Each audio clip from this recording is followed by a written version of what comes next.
You ask Tiger to solve. This deals with linear equations with one unknown.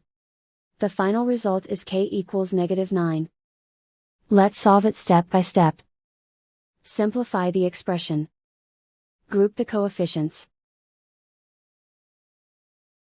Convert the integer into a fraction.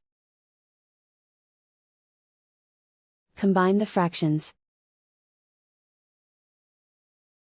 Combine the numerators.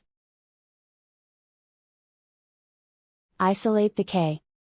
Multiply both sides by inverse fraction 3 over -2. Move the negative sign from the denominator to the numerator. Group like terms. Multiply the coefficients. Simplify the arithmetic.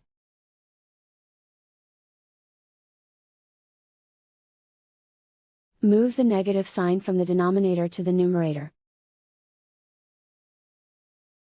Multiply the fractions. Simplify the arithmetic. And so the final result is k equals -9.